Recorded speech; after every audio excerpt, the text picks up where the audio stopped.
여러분의 이제 우리의 인생에 아주 좋은 이제 결과가 있을 때, 내가 남들보다 조금 더 괜찮은 어떤 결과가 우리 인생에 있을 때, 우리는 그의 이런 결과를 어떤 원인으로 정의를 하고 계십니까? 예를 들면 이런 거죠. 내 인생에 아주 큰 문제가 해결되었을 때, 아니면 내 인생의 길이 확 열릴 때, 혹은 우리의 자녀의 문제가 아주 잘 해결될 때, 진로의 문제든 뭐 결혼의 문제든 어떤 인생의 문제가 아주 잘 해결되었을 때, 내 삶이 다른 사람과 비교했을 때 조금 안정된 삶을 살아갈 때 보면서 이 인생의 결과는 뭐 때문일까? 이런 생각을 우리가 쉽게 하게 되지 않습니까? 특히 인생의 삶을 더 마무리하는 그 시기에는 또 이런 생각을 충분히 가질 수 있다는 거죠.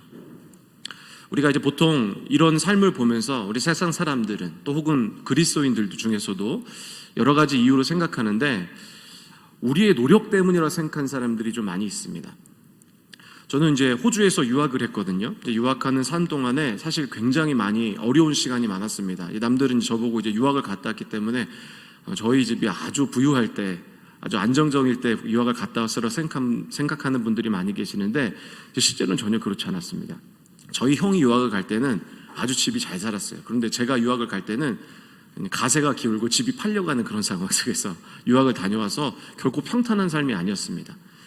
제가 이제 유학 생활을 한번 돌아보면은 제가 보통 방학 때 되면은 이제 영어를 조금 더 업그레이드 시키기 위해서 공부를 열심히 한다든지 학원이나 레슨을 받는 친구들이 많이 있었는데 저희 삶의 하루 일정이 어땠냐면 제가 거기서 이제 전도사 생활을 했거든요. 그러면 항상 이제 일과가 똑같습니다. 항상 새벽 3시 50분에 일어납니다. 새벽 3시 50분에 일어나서 먼저 제가 도시락을 쌉니다. 열심히 도시락을 싸는데 도시락은 항상 똑같아요. 뭐냐면은 무말랭이와 김치볶음. 무말랭이는 항상 사갖고 오고 김치볶음 제가 볶아요. 직접 김치를 갖고 와서 참치와 함께. 건강을 생각하는 거죠.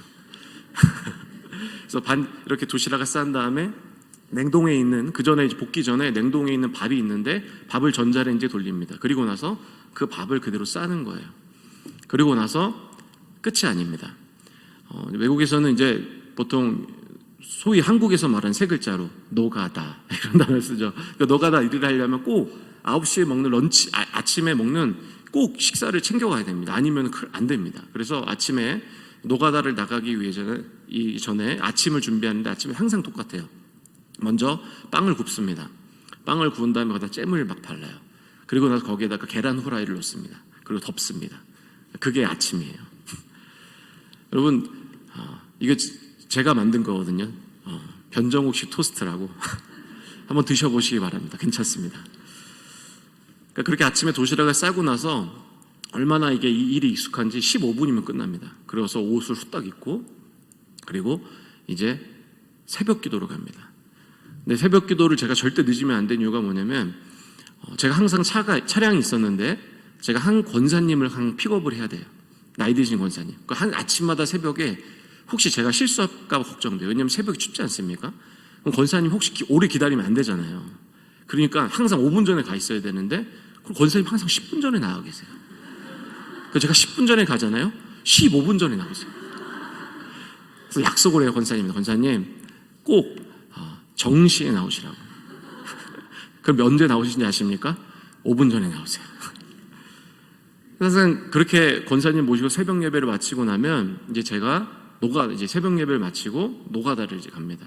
노가다를 열심히 하고 나서 이제 6시까지 일을 하고 나면 집에 돌아오고 나서 저녁에 집에 누구를 제일 반겨주는 사람이 없으니까 열심히 또 이제 밥을 사 먹어요. 그때는 이제 햄버거를 먹든지 쌀국수를 사 먹다든지 이렇게 두 가지 중에서 이제 저렴한 음식으로 사 먹든지 아니면은 돈이 없으면 라면을 하나 끓여 먹습니다. 그러니까 항상 그렇게 살았어요. 근데 그게 삶의 끝이 아닙니다. 그거 끝나고 나면은 7시부터는 이제 뭐가 있냐면 이제 청소를 하러 가요. 청소를 하러 가는데 학교 이제 도서관 청소를 하는데 이 도서관 청소를 진짜 열심히 했습니다. 정말 아주 바싹. 그래야지만이 이 사람들이 계속 일을 유지시켜줘요. 아주 청소 꼼꼼히 하고 그리고 돌아 나오면 집에 오면 한 10시 반 정도 됩니다. 그러면 이제 또 자는 거예요. 그러고 나면은 또 새벽 3시 50분에 일어납니다. 사실은 제가 이런 유학 생활을 할 수 있었던 이유가 뭐냐면 이렇게 돈을 꾸준히 벌었기 때문에 그래요. 방학 때가 되면 또 학기 중에는 학교 쉬는 날엔 또 이렇게 생활했어요. 또 저녁에도 일을 하고, 토요일 날에는 아이들 공부 가르치는 것도 하고 기타도 가르치고, 또 교회 전도사 사역도 하고, 주일날은 하루 종일 또 전도사 일을 하고. 여러분, 이렇게 열심히 살아간 삶을 살아가다 보면은 이제 무슨 생각을 하게 되냐면 이런 생각을 합니다. 내가 이렇게 이 어려운 시간을 보낸 이유는 나의 노력 때문이라는 거예요. 여러분도 아마 어떤 삶을 제가 살아왔는지 모르지만 아주 힘들고 거친 삶을 살아온 분들은요, 보통 특징들이 있는데 교만해요. 왜냐하면 그렇게 노력해 살았거든요. 거칠고 힘든 인생을 살았어요. 남들이 나에게 물어보면 이렇게 말하는 거예요. 나는 이렇게 살았기 때문이라는 거예요. 어느 날 제가 말씀을 묵상하는데 하나님이 저를 깨닫게 하시는 거예요. 그게 아니라는 거죠. 내가 너를 인도했다는 거예요. 그러니까 거친 삶을 살아가는 사람일수록 우리의 인생이 내 노력으로 살아갔다라고 생각을 보통 하는 거예요. 또 어떤 사람들 우리의 삶의 결과가 좋은 일이 일어날 때 보면은 내가 잘나서 그랬다고 생각을 합니다. 여러분, 요즘 최근에 이제 오늘 저녁에 수요 예배 때도 부목사님이 오시지 않습니까? 인터뷰 하시고 이제 또 설교를 하시게 될 텐데, 제가 이 목사님들이 설교를 하시면 뒤에서 보면서 제가 흐뭇흐뭇 웃습니다. 왜냐면은 제가 저희 교회 온 지 한 1년 4개월 정도 됐거든요. 그럼 제가 이제 그 일이 얼마 되지 않았잖아요. 그럼 뒤에서 그 생각이 자꾸 나는 거예요. 흐뭇흐뭇합니다. 얼마나 긴장되실까, 저 목사님. 얼마나 떨리실까. 여러분, 저도 제가 이제 금요철 때 와서 여기 설교를 했는데 아마 많은 분들이 기억을 하실 거예요. 오신 분들은. 아니, 제가 엄청 긴장을 했거든요. 지금은 이제 이렇게 대본을 보지 않고 외워서도 이렇게 설교를 하지만 그때는 전혀 그렇게 되지 않았습니다. 제가 아는 설교였고 다 외우는 설교였음에도 불구하고 여기 앞에 딱 쓰잖아요. 아무것도 생각이 안 됩니다. 여러분들 그거 좀 배려해 주셔야 돼요. 저는 처음에 설교를 할 때 밑에서 하는 줄 알았어요. 근데 갑자기 위로 올라가라는 거예요. 여러분, 그게 엄청난 압박감입니다.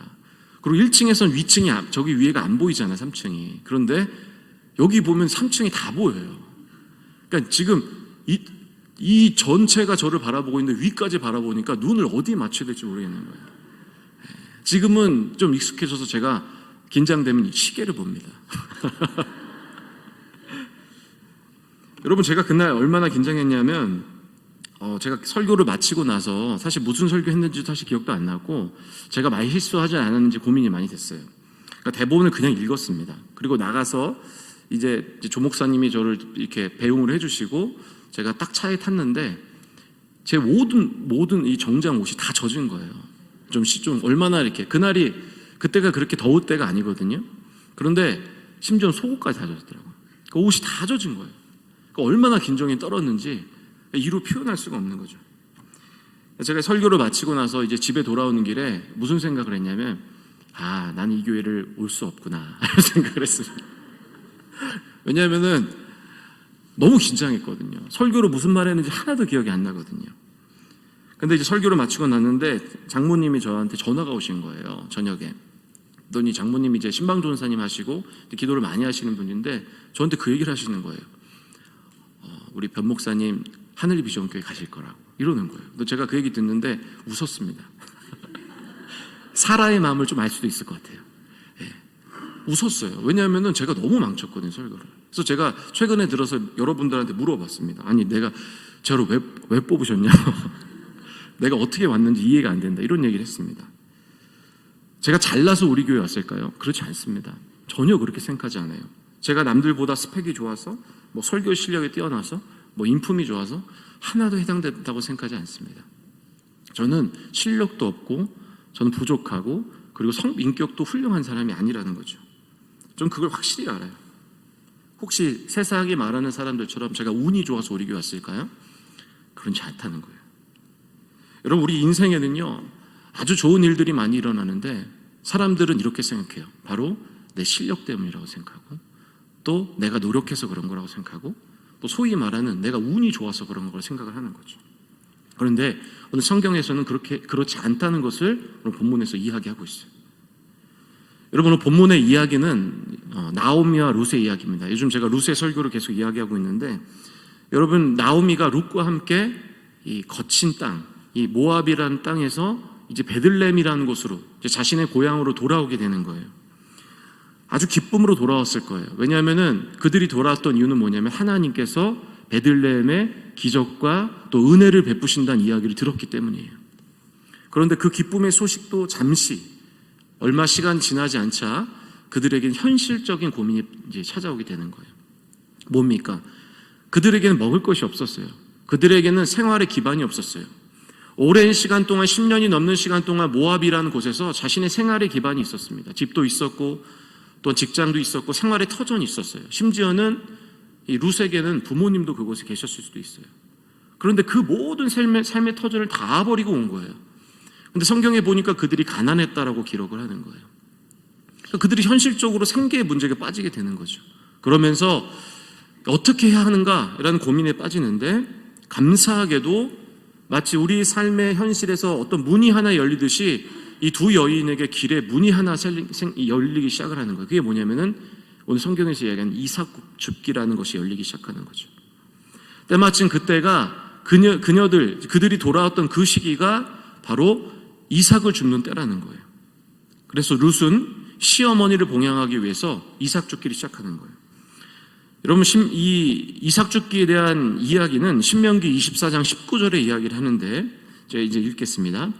내가 밭에서 곡식을 벨 때에 그 한 못을 밭에 잊어버렸거든 다시 가서 가져오지 말고 나그네와 고아와 과부를 위하여 남겨두라. 그리하면 내 하나님 여호와께서 내 손으로 하는 모든 일에 복을 내리시리라. 이렇게 얘기하는 거예요. 여러분, 이 법은 이삭 줍기라는 법이 이 일이 가능한 것은 이 신명기 법 때문에 그래요. 하나님께서 예를 들면 이겁니다. 그들이 이 밭에서 이제 곡식을 이제 재배를 하지 않습니까? 그리고 이 곡식을 회수하는 시기가 다가오게 되는데 만약에 혹시라도 이 나달이나 이 벼가 바닥에 떨어지게 되면 우리는 이렇게 주워야 되는 것이 당연한데 이 나달을 줍지 말라는 거예요. 그 이유는 뭐냐면 당시에 이스라엘에 있었던 사회적 약자가 있어요. 이 세 부류였는데 나그네와 고아와 과부죠. 그러니까 현실 지금도 이 나그네와 고아와 과부는 힘든 사람들 아니겠습니까? 그러니까 당시엔 더욱더 극심한 이 경제적 어려움으로 살고 있던 사람들이에요. 근데 그들이 살아갈 수 있는 방책을 하나 마련해 준 거예요. 그래서 이스라엘 사람들 그 법을 지켰어요. 그래서 곡식을 다 했지만 바닥에 떨어진 것은 절대로 줍지 않았어요. 그래서 이 많은 사람들이 이 사회적 약자들이 실제로 가서 이삭 줍기를 하는 거예요. 그래서 이 룻은 이 살기 위해서 생존을 위해서 이 이삭 줍기를 시작을 하는 거죠. 사실 여러분 룻의 입장에서 봤을 때 먹을 것이 당장 내일 먹을 것이 없는데 이 논에 가면은 바닥에 떨어진 이 이삭이 있다고 또 이 벼가 있다는 생각을 하게 되면은 얼마나 큰 일이겠습니까?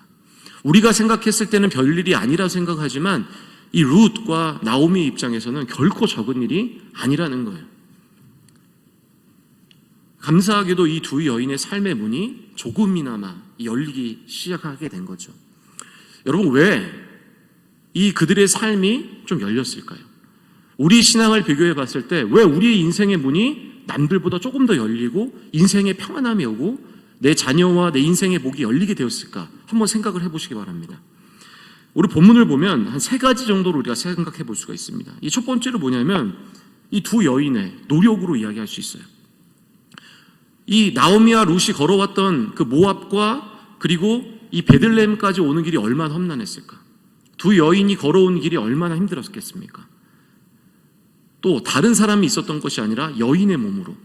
당시에 이 팔레스타인 지역은요 워낙 뜨겁고 더운 날씨였기 때문에 낮에는 이동을 하지 못했다고 합니다. 그래서 보통 일반적으로 저녁에 이동을 했는데 여러분 저녁에 이동을 했다고 생각을 해보세요. 많은 사람들이. 그리고 남자들이 왔다 갔다 하고 만날 수 있는 상황인데 아마 제 생각에는 아마 그녀들의 그 안전을 보장을 위해서 낮에 이동하지 않았을까 생각해요. 아마 생각을 했다면. 그래야지 어떤 생존의 문제와 그들에게 위협이 없었을 거 아니에요. 그 거친 길을 덮고 힘든 그 길을 걸어왔지 않겠습니까? 근데 실제로 룻이 이 베들레헴이라는 이 상황 가운데 이 땅에 왔을 때도 사실 그들에게는 결코 쉬운 문제는 아니었어요. 왜냐하면은 룻은 남들보다 훨씬 많은 양의 이삭을 주어야 했기 때문이라는 거죠. 누구의 몫이겠습니까? 나오미의 몫이겠죠. 룻기 2장 7절에 보면은 이렇게 이야기합니다. 그의 말이 나로 베는 자를 따라 단 사이에서 이삭을 죽게 하소서 하였고 아침부터 와서는 잠시 집에서 쉰 후에 지금까지 계속하는 중이다. 이게 무슨 얘기입니까? 계속 일했다는 거예요. 잠시 쉬었다는 거예요. 그러니까 그녀의 삶이 얼마나 거칠고 힘들었겠어요.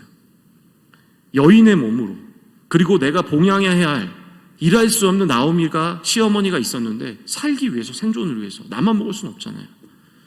얼마나 열심히 일을 했겠어요. 그래서 그 열심히 그 일을 한 거죠.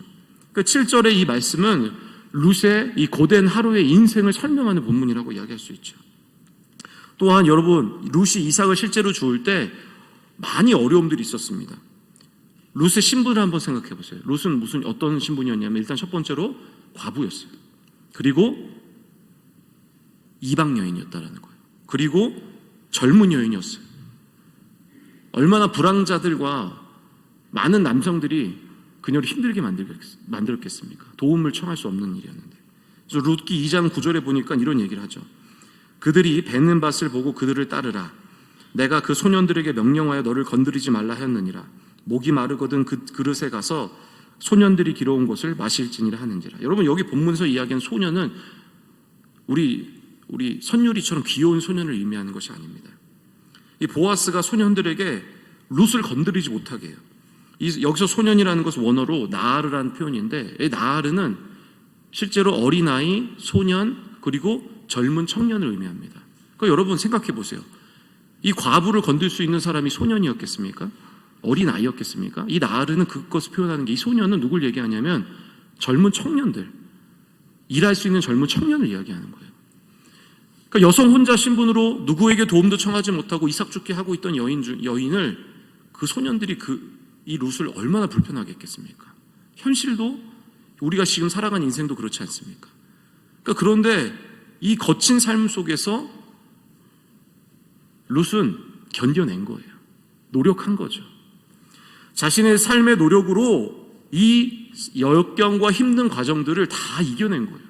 여러분, 만약에 누군가에게 룻이 나중에 큰 인생에 성공을 하고 나서 인터뷰를 했을 때 하나님을 믿지 않는 사람이었다면 뭐라고 이야기하겠습니까?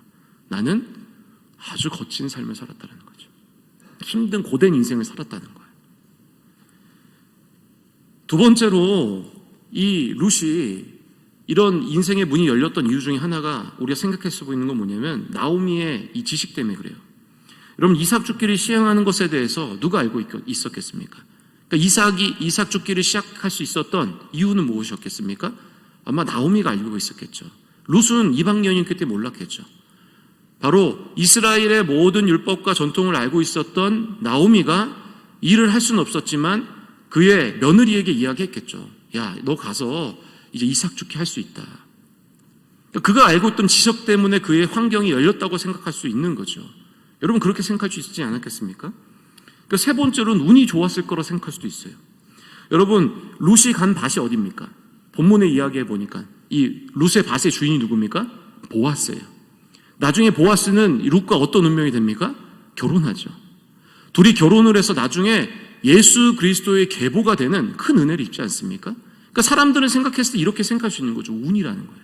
야, 어떻게 그 수많은 밭 중에 한 곳을 갔는데 그 밭이 보아스의 밭이냐는 거예요. 우리의 인생에 좋은 결과를 맞이할 때마다 우리는 이렇게 생각할 수 있는 거예요. 야, 내가 노력했기 때문에, 내가 조금 잘나서 그랬기 때문에. 그리고 어떤 이들은 내 인생에 운이 참 좋아서 그런 일이 일어날 수 있다고 생각을 하는 거죠. 그런데 오늘 본문은 그것이 아니라는 거예요. 본문에서 이야기하는 것이 오늘 1장과 7절은 하나님의 인도하심 때문에 그랬다는 것을 설명하고 있는 거예요. 룻기서 2장 3절을 함께 읽겠습니다. 우리 함께 읽겠습니다. 룻이 가서 베는 자를 따라 밭에서 이삭을 줍는데 우연히 엘리멜렉의 친족 보아스에게 속한 밭에 이르렀더라. 오늘 본문의 이야기에 봤을 때 우리가 잘못 이해할 수 있어요. 본문에서는 이의 인생의 길이 열렸던 이유를 뭐라고 설명을 하냐면 세 글자로 표현해요. 우연이라는 거예요. 그의 인생이 우연히 열렸다라는 거예요. 잘못 우리가 성경을 이해하게 되면 이 우연이라는 거는 우리가 소위 말하는 예측할 수 없었던, 그냥 기대할 수 없던 일이 일어난 것으로 단순히 정리할 수 있는 거예요. 그런데 성경의 진술은 단순히 이 우연이라는 표현을 이런 의미로 사용하지 않고 있다는 거예요. 정말 우연히 사건이 벌어진 것일까요? 우리 4절을 함께 읽어봐야 됩니다. 우리 함께 읽겠습니다. 마침 보아스가 베들레헴에서부터 와서 베는 자들에게 이르되 여호와께서 너희와 함께 하시기를 원하노라 하니 그들이 대답하되 여호와께서 당신에게 복 주시기를 원하나이다 하니라. 여러분, 오늘 본문 룻기 1장 2장 1절과 7절의 말씀에 본문의 핵심 단어가 두 가지가 있는데, 첫 번째는 뭐냐면 우연이라는 단어예요. 두 번째로 하는 단어는 뭐냐면 2장 4절에 시작하는 마침이라는 단어예요. 여러분, 지난주 담임 목사님께서 오후 예배 때 설교하신 내용 중에 이 마침이라는 단어를 설명하셨어요. 이미 이 원어의 단어는 뭐냐면 히브리어로 웨힌네라는 표현입니다. 사실 이 성경에서 마침이라는 표현을 조금 설명이 부족하다는 생각을 하게 됩니다. 여러분, 웨힌나라는 단어는 영어로 하게 되면 behold라는 단어예요. 혹은 see라는 뜻이에요. 이게 뭐냐면 봐라라는 뜻이에요. 봐라. 그리고 어떤 이들은 이것을 감탄사 맘마미아로 표현하는 사람도 있어요. 영어로 맘마미아, 그러니까 놀라움의 감탄사 표현이에요. 여러분, 우리가 다른 히브리어는, 저도 히브리어를 잘 모르지만 우리가 반드시 알아야 될 단어 중에 하나가 뭐냐면 무려 여러분 구약 성경에 1000번을 사용돼요. 그런데 이 단어는 반드시 알아야 되는 이유가 뭐냐면 하나님의 역사와 하나님의 기적, 하나님의 섭리하심, 인도하심이 표현될 때 앞에 사용되는 단어가 이 웨힌네라는 단어예요. 여러분, 이 단어는 우리가 반드시 기억을 해야 돼요. 왜냐하면 하나님의 아주 중요한 사건을 기억할 때 설명하는 표현이기 때문에 그러는 거예요. 여러분, 오늘 웨힌네 4절에서 얘기하는 마침이라는 단어를 사용한 이유는 뭡니까? 여러분, 룻이 보아스를 만나는 과정, 룻의 인생이 열려가는 과정이 결코 우리가 생각하는 우연이라는 단어로 설명할 수 없다라는 거예요. 이 일이 왜 일어났냐? 하나님의 섭리하심이라는 거예요. 하나님의 기적이 우리 안에 일어난다는 거예요. 여러분, 우리의 인생이 왜 열렸는지 아십니까? 우리가 남들보다 조금 평안한 삶, 우리가 지금 우리의 삶을 유지하고 우리가 지금 축복된 삶이라고 여길 수 있는 삶이 왜 우리 안에 일어났냐? 하나님의 인도하심이라는 거예요.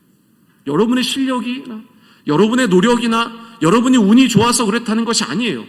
세상이 말하는 우연이라는 단어 때문에 우리의 인생에 이런 일이 일어난 것이 아니라 하나님은 우리에게 이렇게 설명하시는 거예요. 하나님의 기적이라는 거예요. 하나님의 섭리하심이 우리 인생 가운데 일어났다는 거예요. 정리하면 이런 거예요. 여러분, 성도님이 우리에게 일어난 모든 일은 하나님의 계획하심 가운데 일어났다는 거예요. 우리 삶의 어떤 사소한 문제, 사소한 일은 우리의 노력과 우리의 힘으로 낸 것이 아니라 오직 하나님의 기적하심으로 일어났다는 거예요. 기쁨과 행복의 일 또한 하나님의 계획하심으로 인해서 우리 가운데 그 일이 일어났다는 사실을 우리가 기억해야 한다는 것입니다. 여러분, 우리의 노력이 아니에요. 여러분이 잘나서 그렇다는 게 아니에요. 오직 하나님의 은혜와 인도하심인 줄 믿습니다. 오늘 본문은 우리에게 그것을 이야기하고 싶은 거예요. 우리의 인생의 좋은 결과는요, 하나님의 섭리하심으로 여길 수는 있을 것 같아요. 그것은 조금 쉬운 문제일 수 있어요. 그런데 여러분, 우리 인생에 혹시 어려움과 고통의 문제가 일어났을 때 이것 또한 하나님의 섭리하심으로 이야기한다면 여러분이 받아들이실 수 있겠습니까? 여러분, 하나님의 섭리 가운데도 살아가는 것 중에 고통의 삶이 있을 수 있다는 거예요. 여러분, 성경에 아주 번듯한 과정에서 살아간 한 명의 인물이 있어요. 그의 이름은 요셉이라는 사람이에요. 여러분, 아주 번듯한 과정에 살았어요. 소위 말하는 부모님의 아주 극진한 사랑을 받았던 사람이에요. 그래서 아주 색동 옷을 입혀갖고 남들이 봤을 때도 진짜 쟤는 사랑받는 사람이야, 참 쟤는 부모한테 큰 사랑을 받고 있구나, 이런 생각을 할 정도로. 근데 여러분, 아주 평안하고 행복한 삶을 살아가는 그 요셉이 17살이라는 나이에 이 질투를 입어서 이 종으로 팔리게 하는 사건이 일어나는 거죠. 여러분, 사실 성경을 좀 읽으면, 이 요셉의 사건을 읽으면 어떻게 보면 좀 이해가 되기도 해요. 왜냐하면 요셉이 너무 잘난 척을 해요. 눈에 보이게. 누구도 생각할 수 있을 만한 잘난 척을 사람들한테 막 하는 거예요. 부모한테 막, 자기 형제들한테 이렇게 얘기하는 거죠. 이 11집단이 나한테 절을 하더라, 이렇게 표현하고. 그렇지 않습니까? 그래서 결국에는 그의 인생이 꼬이기 시작을 하는 거죠. 어떻게 보면 세상이 말하는 것처럼 우연으로, 그리고 어떻게 보면 그의 잘못 때문에 그런 일이 일어날 수도 있다는 거예요. 여러분, 그리고 나서 그에게는요, 이 종의 삶이 시작되는 거죠. 애굽왕 바로의 친위 대장이었던 보디발이라는 사람에게 팔리게 되는 거죠. 감사하게도 그의 삶이 형통의 삶은 있었던 것 같아요. 창세기 39장 2절에 보니까 하나님이 요셉과 함께 하심으로 그가 형통한 자가 되어 그의 주인 애굽 사람의 집에 있으니라고 이렇게 표현을 해요. 그의 삶이 형통한 삶을 좀 살았던 것 같긴 해요. 근데 여러분, 근본적으로 그의 신분은 무엇이었습니까? 형통해봤자 아무것도 할 수 없는, 소유도 할 수 없고 행복이라는 것을 누릴 수 없는 그의 직분이 뭡니까? 종이죠. 근데 그 삶이 그나마 좀 괜찮았다고 생각했는데 그에게 일어난 일은 무엇입니까? 질투와 모함을 받는 거죠. 보디말의 아내가 굉장히 잘생겼다라고, 참 성경의 인물들은 다 잘났었나 봐요. 잘생기고 예뻤나 봐요. 요셉도 되게 잘생겼다고 기억해요. 아주 잘생겼는데 보디발의 아내가 그를 유혹을 하는 거예요. 정직하게 살려고 요셉은 그녀의 유혹을 뿌리쳐 버리는 거죠. 근데 이 정직하게 살려고 했던 태도 때문에 그에게 더욱더 큰 고통이 찾아오는 게 뭡니까? 이제 감옥에 가게 되는 거예요. 감옥 속에서 얼마나 살았는지 정확히 알 수는 없어요. 그런데 그 시간 속에서 얼마나 고통스럽겠습니까? 정직하게 살려고 했는데, 하나님 말씀대로 살아보려고 했는데 왜 내 인생이 이렇게 생겼고, 고통과 원망 속에서 있었겠죠. 그러다가 얼마 시간이 지나지 않자 그에게 이 감옥을 나갈 수 있는 이제 기회가 찾아오는 거예요. 이 애굽의 고위 관료였던 사람들의 꿈을 해석을 해줬던데 실제로 그 해석이 맞았던 거예요. 그래서 약속을 하는 거죠. 내가 너를 구해주겠다. 그런데 구해주지 않는다는 거예요. 그리고 무려 다시 2년 동안을 다시 이 감옥에서 살아가기 시작하는 거죠. 여러분, 한번 요셉의 인생을 한번 생각해 보시기 바랍니다. 요셉이 어땠을까?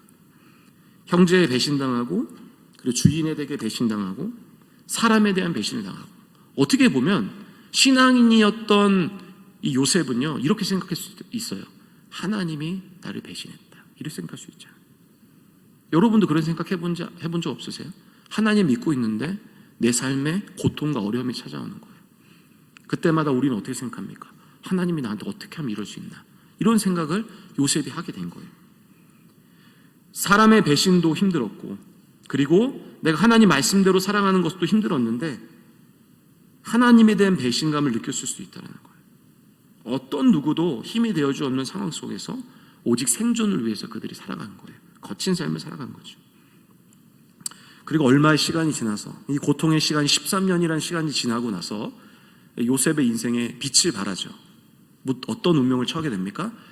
애굽의 총리의 자리에 이르게 되는 거예요. 그리고 나서 다시 만나는 사람들이 있습니다. 누굽니까? 바로 그의 형제들이죠. 사실 그 마음속에는 형제를요 아마 죽이고 싶었을 거예요. 그렇지 않습니까? 나를 이렇게 고통의 시간 가운데, 그래도 감사한 건 그의 직분이 지금 총리에 있었다는 것. 만약에 아마 다른 신분이었으면 어떤 일이 있었을지 모르겠어요. 그런데 어째 총리의 신분에 오르니까 그들을 용서하기로 결정을 하는 거죠. 근데 저는 요셉의 이 고백이, 요셉이 이제 이 형제들에게 하는 고백이 정말로 제 가슴에 와닿은 고백을 하게 되는데요. 우리 함께 창세기 50장 20절의 말씀을 함께 읽겠습니다. 당신들은 나를 해하려 하였으나 하나님은 그것을 선으로 바꾸사 오늘과 같이 많은 백성의 생명을 구원하게 하시려 하셨나요?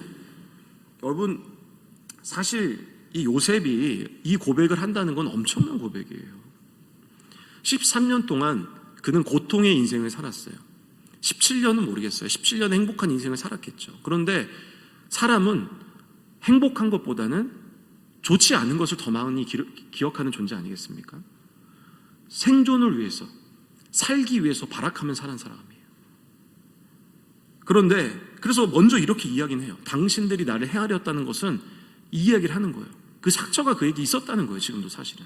그런데 이 모든 일을 어떻게 해석을 하냐면 하나님은 그것을 선으로 바꾸사 오늘과 같이 많은 백성의 생명을 구원하게 하셨다는 거예요. 그렇게 거친 인생을 살아간 사람들은 제가 아까 이야기해드렸던 것이 자신의 힘으로 살았다고 이야기할 수밖에 없어요. 그렇게 살지 않았어요. 요셉은 자신이 그 거친 삶을 자신의 노력으로 극복했던 사람이에요. 그런데 그는 이렇게 이야기하는 거예요. 하나님이 하셨다라는 거죠. 그리고 더불어 함께 고백하는 거 무엇입니까? 이스라엘을 살리기 위해 하셨다는 거예요. 여러분, 이스라엘은요, 이스라엘 전체 민족, 즉 야곱의 가족뿐만 아니라 누구도 얘기합니까? 자신도 이야기하는 거예요. 우리의 가족을 살리기 위해서 뿐만 아니라 나를 살리기 위해서 바로 이곳에 하나님이 나를 고통 가운데 겪게 하셨다는 거예요. 너희들이 나를 해하게 하려고 했는데 하나님은 그것을 선으로 바꾸사, 하나님은 이 모든 일을 나를 살리기 위해서, 너희를 살리기, 우리 모두를 살리기 위해서 이루셨다는 거예요. 놀라운 일이죠. 그의 신앙 안에는 뭐가 있었냐면은 어떤 거친 삶과 복잡한 인생, 그리고 이 어려운 인생을 바로 하나님은 선으로 바꾸실 수 있는 하나님임을 알았다는 거예요. 믿음의 고백을 한 거죠. 로마서 8장 28절, 여러분이 잘 아시는 말씀 아니겠습니까? 함께 읽겠습니다. 우리가 알거니와 하나님을 사랑하는 자, 곧 그의 뜻대로 부르심을 입은 자들에게는 모든 것이 합력하여, 하나님, 이 요셉은 안 거예요. 하나님은 이 거친 삶과 말도 안 되는 이 인생을 살아가는 인생, 고통의 삶을 선으로 바꾸시고 우리의 인생의 유익으로 바꾸실 수 있는 하나님임을 기억을 한 거예요. 여러분의 삶 가운데 어려운 일이 있고 고통의 삶이 우리 가운데 존재하죠. 그런데 여러분, 이 삶은 사실 오늘 말씀에 비교했을 때 하나님은 그것을 무엇으로 바꾸시는 하나님이라 기억합니까? 선으로 바꾸시는 거예요. 하나님은 우리를 아주 좋은 곳으로, 축복의 삶으로 인도하실 수 있는 하나님임을 그는 믿었다라는 거예요. 하나님께서 우리 거친 삶을 살아오게 하신 목적이 있어요. 바로 우리를 살리기 위한 거예요. 하나님은 이 요셉의 삶도 살리기 위해서 그랬다는 거죠. 여러분, 우리 룻과 나오미 인생도 돌아보면 거친 삶을 살았어요. 지금은 인생의 삶의 문제가 해결되었지만 잠시 동안 이 문제지, 사실 그 이전의 삶은 굉장히 어렵고 힘든 고통이었어요. 근데 왜 그런 삶을 살아오게 하셨을까요? 수십 일을 걸어오게 하고 모압 땅에서 죽어가는 삶을 살아갈 수밖에 없는 그 인생을 바로 하나님은 그들을 살리기 위해서 거친 삶을 살아가시게 한 거라는 거죠. 여러분, 우리 삶도 그래요. 바로 하나님은 여러분의 거친 삶을, 우리에게 행복의 삶도 줄 수 있지만, 행복의 삶은 인도하심이라 우리가 고백할 수 있지만 거친 삶은 그럴 수가 없는데, 사실 그것도 하나님의 우리를 살리기 위해서 그 일을 우리 가운데 허락을 하셨다는 거예요. 여러분, 하나님은 이스라엘 백성에게 매우 강조했던 말씀이 있어요. 출애굽기 20장 2절이에요. 나는 너를 애굽 땅 종되었던 집에서 인도하여 낸 내 하나님 여호와니라, 이렇게 이야기해요. 첫 번째로 이 말씀이 중요한 이유는 이겁니다. 바로 하나님이 너를 구원하신 은혜의 하나님, 너를 내가 생명을 살리신 하나님을 기억하라. 이게 첫 번째 이유예요. 그런데 두 번째 이유는 뭐냐면은 이스라엘 백성이 가나안 땅으로 들어가야 하는데 이 가나안 땅 삶 속에서 수많은 적들이 그들을 위협하고 어렵게 할 거예요. 그런데 내가 너희를 구해냈던 그 하나님이었던 것처럼 내가 너희 가나안 땅에서도 내가 너를 구원할 수 있는 하나님임을 기억하라고 했다는 것이에요. 신명기 7장 19절에 이렇게 이야기하는 거 함께 읽겠습니다. 내 하나님 여호와께서 너를 인도하여 내실 때에 내가 본 큰 시험과 이적과 기사와 강한 손과 편파를 기억하라. 내 하나님 여호와께서 내가 두려워하는 모든 민족의 계획과 같이, 그러니까 하나님이 이스라엘 백성에 강조했던 이유가 뭡니까? 너희에게 함께함을 이야기하는 거예요. 미리 이야기하는 거예요. 너희가 어려운 인생 살아갈 텐데 내가 함께함을 너희는 기억하라고 이야기를 하는 거예요. 이것을 강조하셨어요. 그러니까 여러분들에도 하나님이 강조하시는 거예요. 행복하고 기쁜 삶은 우리가 하나님 감사합니다라고 생각하고 하나님의 인도하심으로 우리가 여길 수 있는 정도는 되지만, 고통과 힘듦의 삶, 우리 삶 가운데 어려움이 찾아올 때마다 우리는 하나님을 원망하여 하나님께 실족하는 인생을 살아갈 수밖에 없어요. 그런데 하나님은 이렇게 말씀하시는 거예요. 내가 너희와 함께함을 기억하라는 거예요. 그 일도, 너희가 만날 그 어려움과 수많은 고통이 있을 텐데 있다는 것은 우리가 전제를 해야 돼요. 그런데 그 가운데서도 내가 함께 이겨낼 하나님이 너희와 함께함을 기억하라고 이야기하는 거예요. 성도님들에게 하나님은 뭐라고 말씀하시냐면 내가 너희와 함께한다라는 거예요. 기쁨과 고통의 삶이 종류는 상관없어요. 하나님이 여러분과 함께 하시는 하나님인 줄 믿습니다. 말씀을 정리하겠습니다. 오늘 말씀의 제목은요, 우연이라는 말씀의 제목이에요.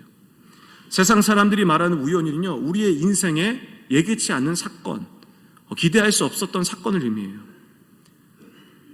그러나 여러분, 그리스도인들에게는요, 이 우연이라는 단어는 어울리는 단어가 아니에요. 이 우연이라는 단어는 무엇이냐면, 다시 표현하면 필연이라는 거예요. 왜냐하면 하나님의 인도하심이기 때문이라는 거죠. 성경적인 우연이는 우연이 아니라 이렇게 얘기할 수 있는 거죠. 하나님의 계획하심, 하나님의 섭리하심, 인도하심이라고 말할 수 있는 거죠. 여러분, 우리가 우리의 인생을 우연이라고 여기지 않고 하나님의 인도하심이라고 인식한다는 거 매우 중요합니다. 왜냐하면 내 인생에 어떠한 일이 일어난다 해도 하나님께서 함께 하신다는 사실이 우리가 인지가 된다면 기쁨과 어려움이 있어도 우리는 이겨낼 수 있지 않겠습니까? 우리 안에 있는 두려움, 왜냐하면 내 두려움 가운데 그 일이 일어났을 때 그 가운데도 하나님이 함께 하시는구나, 이 일이 있지만 하나님은 지금 나와 함께 하시는구나 라는 생각이 있다면 우리 안에 두려움은 사라지게 되지 않겠습니까? 하나님은 우리에게 이렇게 말씀하시는 거예요. 내가 너희와 함께 한다는 거죠. 그렇게 말할 수 있는 근원은 뭡니까? 하나님은 우리를 지키실 수 있는 그런 능력이 있는 분이라는 거죠. 우리가 이제 크리스마스가 이제 돌아오는 20일은 크리스마스가 되는 이제 주일을 맞이하게 됩니다. 하나님의 예수님이 오심 우리가 기뻐하는데 우리가 기념하지만 사실은 우리 이미 그 하나님은 우리와 함께 하신 하나님인 줄 믿습니다. 우리 삶 가운데 하나님은 이미 함께 하고 계세요. 하나님 백성에게 우연이라는 단어가 있지 않음을 기억하시기를 주님의 이름으로 축원합니다. 하나님은 지금 이 시간, 이 예배 시간에도 여러분에게 말씀하고 계세요. 그러니까 이미 인도하고 계세요. 그리고 우리의 모든 삶을 인도하고 계신다는 거예요. 이것이 바로 하나님 백성의 특권임을 기억하시기를 주님의 이름으로 축원합니다.